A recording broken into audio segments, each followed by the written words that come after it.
বীরভূমের পাশাপাশি পূর্ব বর্ধমানের আউশগ্রাম, সেখানেও টুলু মণ্ডলের ঘনিষ্ঠের বাড়িতে পুলিশ। আর এক পাথর ব্যবসায়ী মুর্শিদ কালাম মণ্ডলের বাড়িতে চলছে তল্লাশি অভিযান। কেন্দ্রীয় বাহিনীকে সঙ্গে নিয়েই তল্লাশি বীরভূম জেলা পুলিশের। একদিকে বীরভূমের শান্তিনিকেতন থানার অন্তর্গত সরকারডাঙ্গা, আর অন্যদিকে পূর্ব বর্ধমানের আউশগ্রাম, সেখানে টুলু মণ্ডলের ঘনিষ্ঠের বাড়িতে পুলিশ। আর এক পাথর ব্যবসায়ী মুর্শিদ কালাম মণ্ডলের বাড়ির ছবি আপনাদের সামনে রেখেছি। সেখানে কেন্দ্রীয় বাহিনীর জওয়ানদের সঙ্গে নিয়ে তল্লাশি অভিযান চালাচ্ছে বীরভূম জেলা পুলিশ। আজ অভিষেক বন্দ্যোপাধ্যায়ের আত্মসহায়ককে ফের জিজ্ঞাসাবাদ সিআইডি। সকাল 11টা নাগাদ ভবানী ভবনে ঢোকেন সুমিত রায়। জমি দুর্নীতি মামলায় পরপর দুদিন, আর তারপর আজ চাকরি প্রতারণা মামলায় তৃতীয় দিন সিআইডির মুখোমুখি সুমিত রায়। 12 জনকে সরকারি চাকরির নামে প্রতারণার অভিযোগ সুমিত রায়ের বিরুদ্ধে, আর সেই কারণেই আজ সিআইডির মুখোমুখি সুমিত রায়।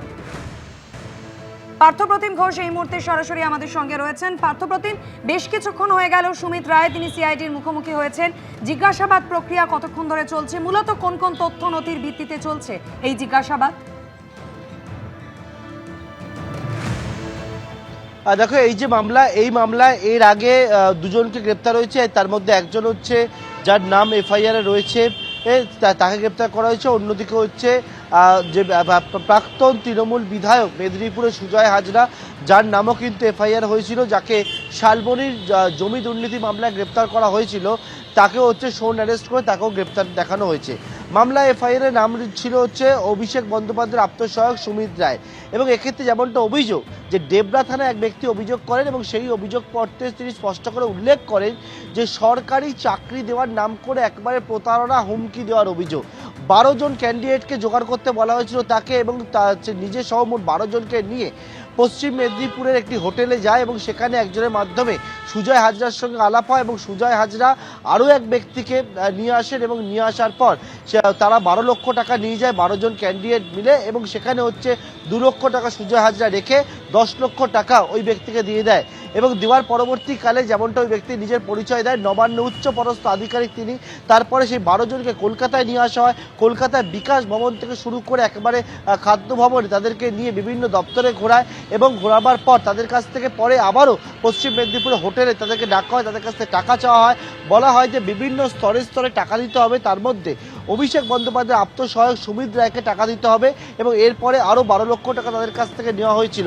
তাদেরকে একটা অ্যাপয়েন্টমেন্ট লেটারের জেরক্স ফটোকপি তাদেরকে দেওয়া হয়েছিল, এবং তাদের মেডিকেল পরীক্ষা করা হয়েছিল। ঠিক সরকারি চাকরির জন্য যে যে কাগজগুলো করতে হয় সেগুলো তাদের করানো হয়েছিল।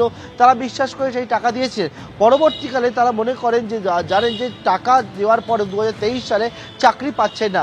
এরপরে যখন তারা টাকা ফেরত চায় তখন তাকে হুমকি দেওয়া হয় বলে অভিযোগ, এবং এর পরবর্তীকালে পুলিশের কাছে একেবারে সরকার বদলের পর তিনি অভিযোগ দায়ের করেছেন, এবং সেই অভিযোগে এই যে মামলা, সেই মামলাতেই হচ্ছে সুমিত রায়ের নাম। সুমিত রায়কে হচ্ছে এই মামলায় ইতিমধ্যেই সুমিত রায় হাইকোর্ট থেকে আগাম জামিন নিয়েছে, এবং নন বেলেবল সেকশনে মামলা হয়েছিল। এবং এই মামলা তদন্ত বা সিআইডি গ্রহণ করার পর একেবারে শনি এবং রবিবার দিন আমরা দেখেছি শালবনির জমি দুর্নীতি মামলায় অভিষেক বন্দ্যোপাধ্যায় আত্মসহায়ককে ঘন্টার পর ঘন্টা জিজ্ঞাসাবাদ করার পর এটা ডেবরা থানায় যে চাকরি দুর্নীতির যে মামলা, চাকরি দেওয়ার নামে প্রতারণার যে মামলা, সেই মামলায় সুমিত রায়কে আজকে তলব করা হয়েছে। এবং ভবানী ভবনে সিআইডির গোয়েন্দারা তাকে জিজ্ঞাসাবাদ করছেন। সকাল 11টা থেকে জিজ্ঞাসাবাদ শুরু হয়েছে। 10:44 নাগাদ সুমিত রায় এসে পৌঁছান ভবানী ভবনে। গতকালকেই যখন তিনি ভবানী ভবন থেকে বেরোচ্ছিলেন এই জমি দুর্নীতি মামলায়, তখনই তাকে ডেবরার মামলায় নোটিশ তার হাতে ধরানো হয়, এবং বলা হয় সেই মামলাতে তাকে জিজ্ঞাসাবাদ করা হবে, এবং সেই জিজ্ঞাসাবাদ চলছে বর্তমানে ভবানী ভবনে। সিআইডি জিজ্ঞাসাবাদ করছে অভিষেক বন্দ্যোপাধ্যায়ের আত্মসহায়ক সুমিত রায়কে। এবিপি আনন্দ, এগিয়ে থাকে, এগিয়ে রাখে।